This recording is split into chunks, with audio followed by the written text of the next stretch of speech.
Selembar kertas, simbol pencapaian akademis. Namun ketika selembar kertas itu milik seorang presiden atau mantan presiden dan keasliannya dipertanyakan, ia bisa menjadi lebih dari sekedar dokumen. Ia bisa menjadi cermin retak bagi kondisi demokrasi kita. Selamat datang kembali di channel Aktivisme. Hari ini kita akan ngobrolin sebuah fenomena yang kerap kali muncul, terutama menjelang atau di tengah pusaran politik nasional kita, yaitu apalagi kalau bukan isu ijazah palsu Jokowi, Presiden Republik Indonesia ke-7. Isu ini meski tampak personal dan terlalu administratif, seringkali menyeret kita ke dalam perdebatan panjang yang lebih luas tentang kepercayaan, legitimasi, dan yang terpenting, kesehatan demokrasi kita. Apakah ini sekedar manuver politik atau ada gejala yang lebih dalam yang perlu kita cermati? Pertama, mari kita pahami mengapa isu ijazah ini begitu sensitif dan mudah digoreng. Di negara kita, Indonesia, kualifikasi pendidikan formal itu memang menjadi salah satu syarat bagi calon pejabat publik termasuk presiden. Ini diatur dalam undang-undang. Secara normatif, ini adalah hal yang baik.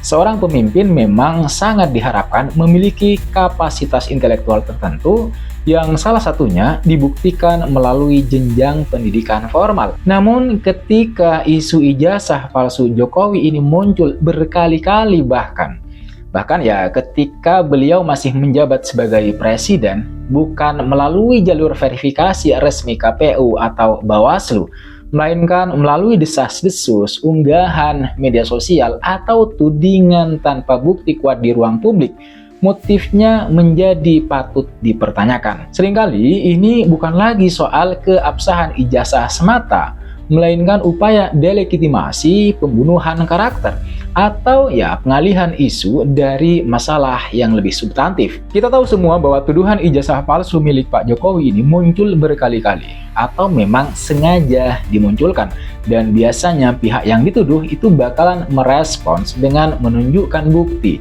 memberikan klarifikasi, bahkan menempuh jalur hukum seperti yang sekarang dilakukan oleh Pak Jokowi. Namun kerusakan akibat disinformasi atau narasi negatif yang terlanjur menyebar seringkali sulit diperbaiki sepenuhnya. Kepercayaan publik yang terkikis itu tidak semudah membolak-balikkan telapak tangan. Isu ijazah ini pada dasarnya adalah proxy war atau perang perwakilan dari pertarungan politik yang lebih besar. Ada kepentingan-kepentingan tertentu. Ia menjadi senjata karena mudah dipahami awam, bersifat personal, dan berpotensi merusak citra secara instan. Munculnya dan mudahnya isu seperti ijazah Jokowi ini laku di masyarakat adalah gejala dari penyakit yang lebih serius dalam tubuh demokrasi kita. Apa saja gejalanya perlu kita pahami. Pertama, erosi kepercayaan atau trust deficit. Kita hidup di era di mana kepercayaan terhadap institusi, termasuk lembaga pemerintah atau pemerintah itu sendiri, media, dan bahkan lembaga pendidikan itu sedang menurun. Di tahun 2024, hanya 42% responden global yang menyatakan percaya pada pemerintah mereka. Bukan hanya di Indonesia, ini global.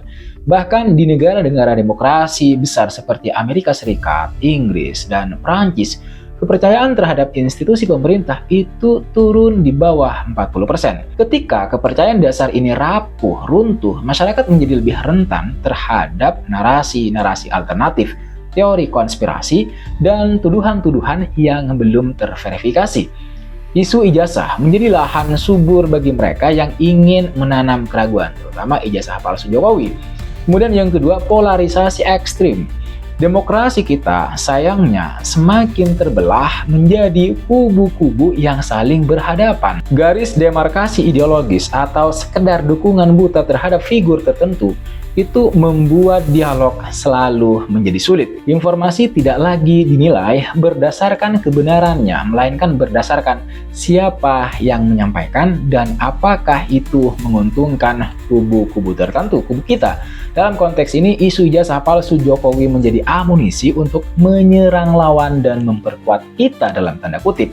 Kemudian yang ketiga, banjir informasi dan disinformasi, infodemic. Media sosial itu tidak hanya telah mendemokratisasi informasi, tapi juga membuka keran bagi tsunami hoax, misinformasi, dan disinformasi.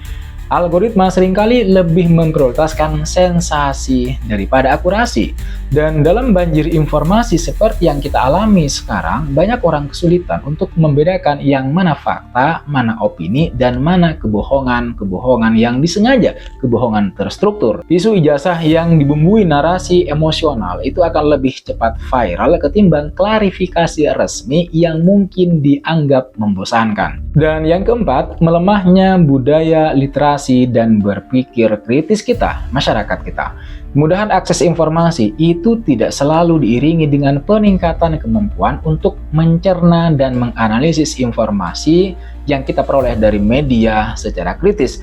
Banyak yang terjebak dalam echo chamber atau filter bubble, hanya mengkonsumsi informasi yang sesuai dengan keyakinan awal mereka, atau sebenarnya mereka mengkonsumsi informasi hanya untuk mengokohkan, menjadi dalil bagi keyakinan dan kepercayaan mereka, sehingga mereka kemudian sulit untuk menerima fakta dan data, karena informasi yang mereka terima, yang mereka cari itu adalah informasi terpotong yang hanya dipakai untuk mengokohkan atau mentaukidi dari apa yang mereka selama ini percayai atau yakini. Akibatnya apa? Akibatnya isu seperti ijazah palsu Jokowi ini seringkali diterima mentah-mentah tanpa verifikasi silang atau pertanyaan-pertanyaan kritis. Kemudian yang terakhir, yang kelima, politik, identitas, dan sentimen. Ketika substansi kebijakan dan program kerja kalah menarik dibandingkan dengan isu-isu yang menyentuh identitas dan sentimen personal, demokrasi kita itu berarti sedang berada dalam masalah. Isu ijazah palsu milik Jokowi meskipun tampak sepele, tampak sangat remeh, bisa dikaitkan dengan narasi pembohongan publik atau ketidakjujuran yang kemudian memicu reaksi emosional kuat dan mengaburkan penilaian objektif terhadap kinerja atau kapabilitas seorang pemimpin. Mungkin ada yang berpikir, ini kan urusan elit politik, tidak ada hubungannya dengan saya. Ini pandangan yang keliru. Ketika demokrasi kita sedang sakit, dampaknya dirasakan oleh seluruh lapisan masyarakat, termasuk kita atau kalian semua yang menganggap diri kalian itu tidak ada sangkut pautnya dengan urusan politik nasional. Tapi memang begini, isu atau tuduhan ijazah palsu Jokowi itu telah ikut menguras energi produktif bangsa atau masyarakat. Bayangkan berapa banyak waktu, energi, dan sumber daya yang habis untuk membahas, untuk membantah, atau sekedar meributkan isu-isu seperti ini. Energi yang seharusnya bisa digunakan untuk membahas soal solusi atas banyak masalah nyata, seperti kemiskinan, kemudian pendidikan, kesehatan, atau lapangan pekerjaan untuk perdebatan yang seringkali tidak produktif. Artinya apa? Artinya isu sensasional seperti ijazah Jokowi yang dipertanyakan itu seringkali berhasil mengalihkan perhatian publik kita semua dan media dari isu-isu kebijakan yang krusial. Naikkan harga kebutuhan pokok, kualitas layanan publik, atau masalah lingkungan itu bisa serta-merta tenggelam oleh riuhnya perdebatan soal selembar kertas. Ini merugikan kita semua karena masalah real tidak mendapatkan perhatian dan solusi yang semestinya. Ini sebenarnya lumrah banget bagi negara yang ingin meniadakan, menenggelamkan, atau bahkan menghapus selama-lamanya isu tertentu dengan menaikkan isu lain yang tidak substansial. Tapi masalahnya jadi bertambah. Ketika perdebatan didominasi oleh serangan personal, tuduhan tak berdasar, dan hoax, kualitas diskursus publik kita itu jelas telah menurun drastis. Ruang publik yang seharusnya menjadi tempat pertukaran gagasan konstruktif, gagasan yang mengacu pada kebermanfaatan masyarakat, berubah menjadi arena saling hujat dan caci maki. Salah satu contohnya misalnya puisi yang baru-baru ini ditulis oleh Ratna Sarita soal Jokowi. Memang tidak disebutkan tentang Jokowinya di situ, tidak ada nama Jokowi memang, tetapi secara intrinsik puisi itu mengacu pada gejala-gejalanya mengacu pada Jokowi yang dianggapnya sebagai anjing kurap. Dan itu rilis puisinya kan tidak terlalu jauh dari fenomena di mana Jokowi melaporkan tuduhan ijazah palsu ke polisi, dianggap pembohong, dan lain sebagainya.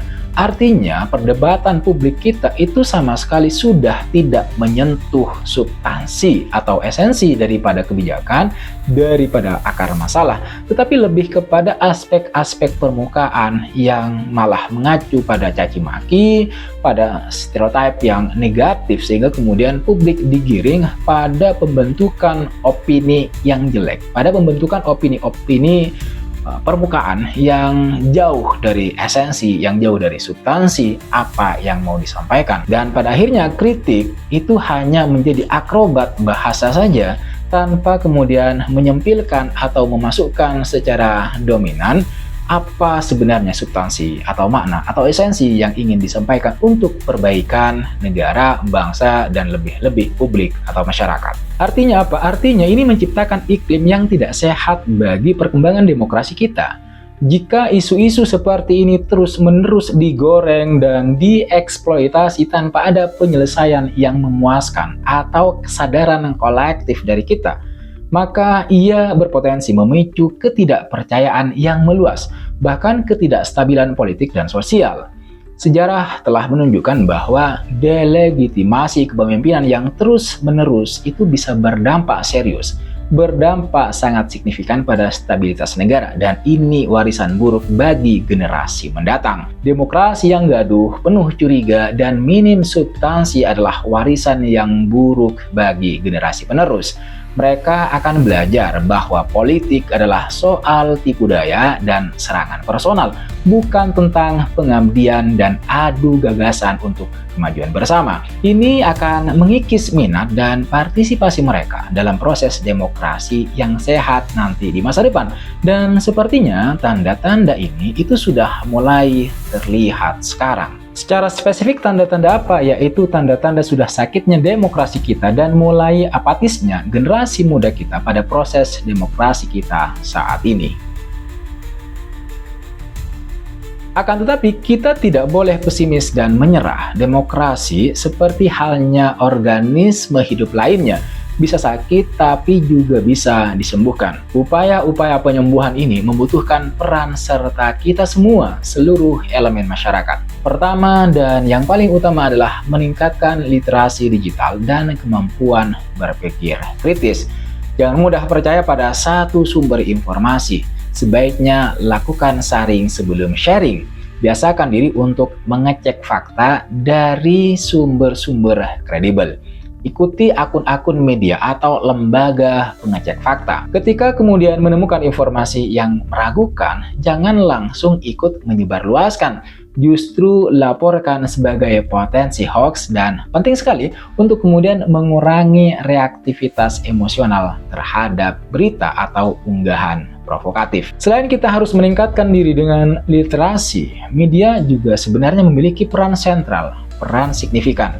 Jurnalisme yang bertanggung jawab, independen, dan berpegang teguh pada kode etik adalah pilar demokrasi. Media harus menjadi penjernih informasi, bukan justru ikut memperkeruh suasana situasi demi klik dan rating. Verifikasi berlapis, keberimbangan, dan kedalaman analisis harus diutamakan. Selain daripada itu, media juga harus proaktif dalam melakukan edukasi literasi digital kepada publiknya, kepada masyarakat. Di sisi lain, para elit politik kita dan tokoh publik itu juga harus memiliki tanggung jawab moral untuk memberikan keteladanan. Bukan seperti walk out yang dilakukan oleh anggota dewan dari fraksi PDIP di Jawa Barat. Mereka seharusnya benar-benar berpihak kepada rakyat, merancang apa yang terbaik kepada masyarakat, bukan malah berbondong-bondong meninggalkan ruang sidang rapat paripurna hanya demi kepentingan primordial, demi kepentingan kelompok yang tidak seberapa jika dibandingkan dengan kepentingan masyarakat. Maka sebaiknya para elit politik kita itu menghindari penggunaan tindakan, perilaku, dan narasi yang memecah belah, serangan personal, atau penyebaran informasi yang belum terverifikasi. Yang harus mereka lakukan sebenarnya adalah pada adu gagasan, adu program,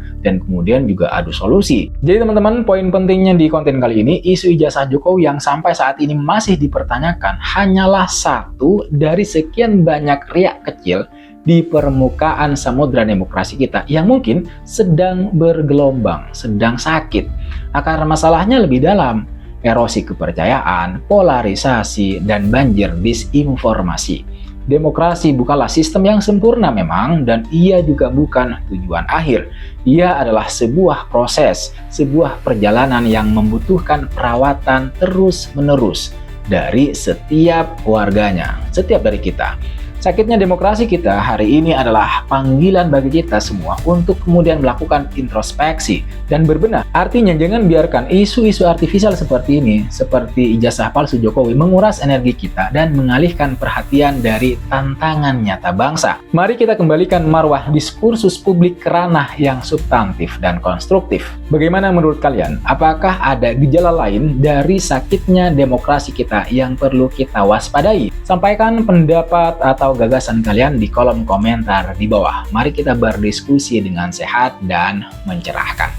Jangan lupa untuk like, share, dan subscribe channel Lativisme agar tidak ketinggalan analisis-analisis atau pembahasan-pembahasan menarik lainnya dari situasi dan kondisi politik nasional kita.